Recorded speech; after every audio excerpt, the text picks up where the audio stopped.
Hello les super-héros de Dieu, j'espère que vous allez bien et que vous avez passé une super semaine. Je suis contente de vous retrouver aujourd'hui.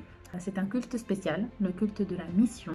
Les missionnaires, vous en connaissez, j'en suis sûre. Il y a des grands missionnaires qui sont très connus dans la Bible, tels que Paul. Je suis sûre que vous ne connaissez pas Shammah.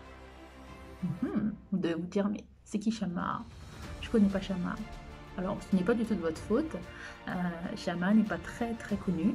Et tout simplement parce qu'il n'y a pas de livre qui porte son nom. Il n'y a que 2 versets qui parlent de lui dans la Bible. Et si on n'y prête pas attention, on ne se rend pas forcément compte de l'ampleur de ce qu'il représente. Of the city, in a remote field, a group of laborers were harvesting a meager crop of peas. Suddenly, a shadow fell on that pea patch from the hills, as hundreds of Philistine soldiers appeared. Armed in full battle gear, fear struck the hearts of the people. These farmers were mere peasants, with no hope against a professional army. Remaining in that field would mean almost certain death. They looked down at their pea patch, situated on an insignificant plot of land, and they realized that it was not worth risking life and limb to defend this ground. They dropped their farming tools and ran for their lives. This would have been the end of the story, but unfortunately for the Philistines, there was one man in the field that day who was not just a peasant or farmer. He was a warrior. He was one of David's mighty men. Shammah was perhaps one of the greatest warriors who has ever lived, and this was to be his most glorious battle. And the Lord brought about a great victory.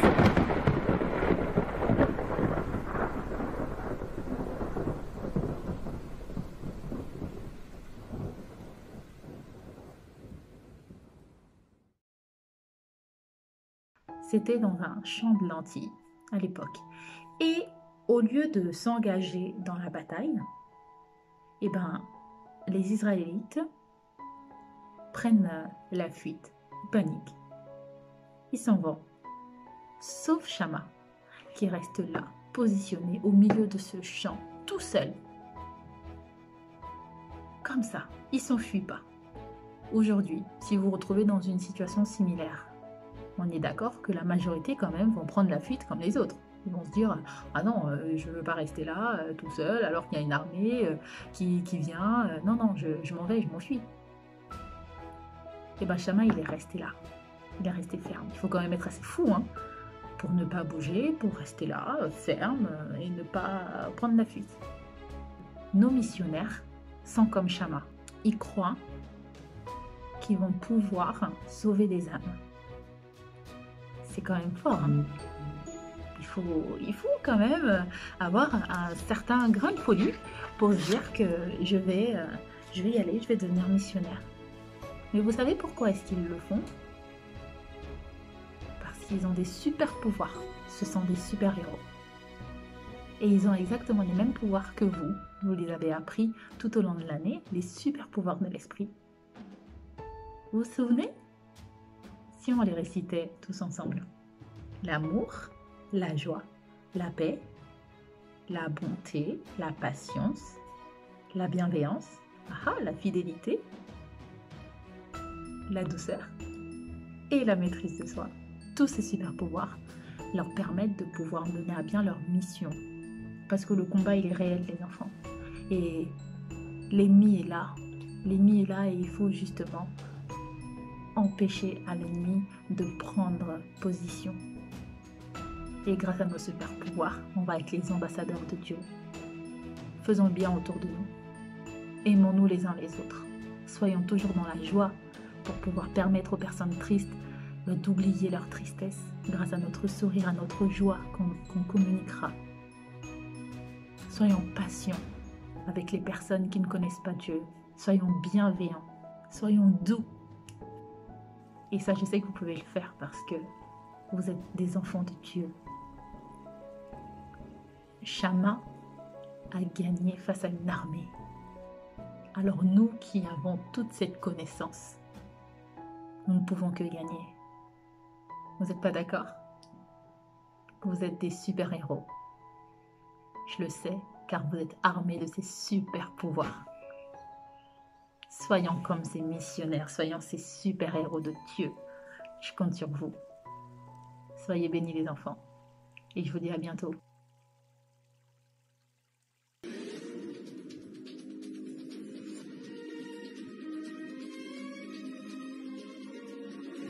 Bonjour à tous chers téléspectateurs, merci d'être présents.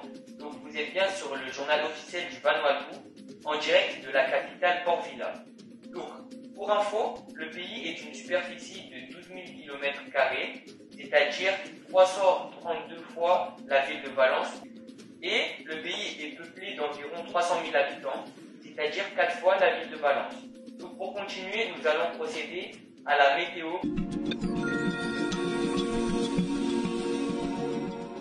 Bonjour à tous, ici Marie Pierre. Je vais vous présenter la météo de cette semaine pour le Vanuatu. Mais tout d'abord, le Vanuatu est constitué de 83 îles, la plupart d'origine volcanique. Le pays du Vanuatu est situé en Océanie, au nord-nord-est de la Nouvelle-Calédonie, à environ 539 km. Donc le temps pour cette semaine sera à dominante pluvieuse. Sur la capitale, Port Vila, il y aura de nombreuses averses, ainsi que sur l'ensemble du pays, où les températures seront dans la moyenne du jour. Merci à tous, et je vous laisse avec Alain, notre reporter spécial. Bonsoir, ici Alain Provis et nous nous retrouvons en direct du marché de Port Vila où plus de 120 langues et dialectes sont parlés. Ici, nous pouvons y retrouver des noix de coco, des crabes de cocotier ou encore du manioc. Je vais prendre mon taxi. Hey taxi! Mon taxi vient de me déposer juste devant l'église de Port Vila où j'aurai la chance d'interviewer une membre de l'église francophone. Bonjour. Bonjour. Pour vous, comment se traduit l'actualité dans l'église de Port Vila? Eh bien, depuis 1 an, nous avons des missionnaires dans notre église. D'accord. Donc, pour vous, c'est quoi un missionnaire? Vous le savez? Enfin, vous en avez déjà eu? Eh bien, nous avons Cécile et Thierry Aot qui aident les gens de notre église et qui les soutiennent et prient avec eux. Donc, merci pour vos réponses. Au revoir. Au revoir. Oh, excusez-moi, je vous laisse avec mon collègue Martial.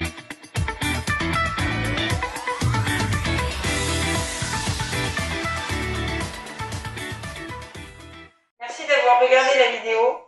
Maintenant, un quiz. Première question. Qu'est-ce qu'on mange au Vanuatu? Des hamburgers, de la noix de coco ou des crêpes? Bravo, c'était des noix de coco. Question 2. Où se situe le Vanuatu? En Océanie, en Amérique ou en Europe?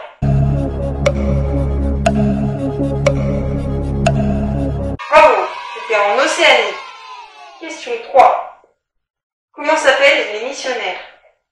Les Toa, les Aot ou les Moa?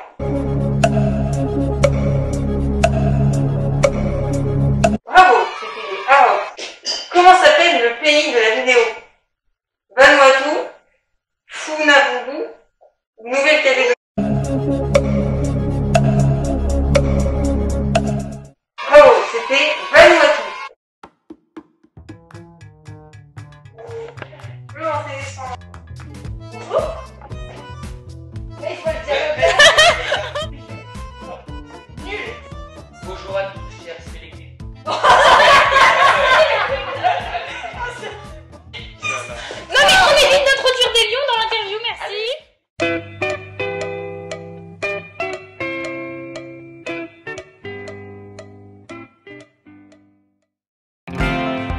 Et nous aussi, les enfants, nous avons une grande mission à accomplir, comme c'est écrit dans la Bible. Puis Jésus, s'étant approché des disciples, leur parla ainsi. Tout pouvoir dans le ciel et sur la terre m'a été donné. À moi, Jésus.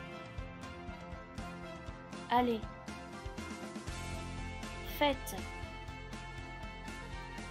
des disciples de toutes les nations,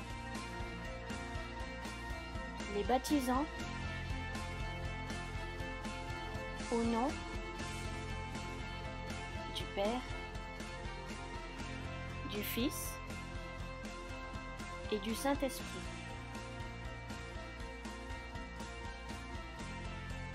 Et enseignez-leur à obéir à tout ce que je vous ai commandé. Et voici, je suis avec vous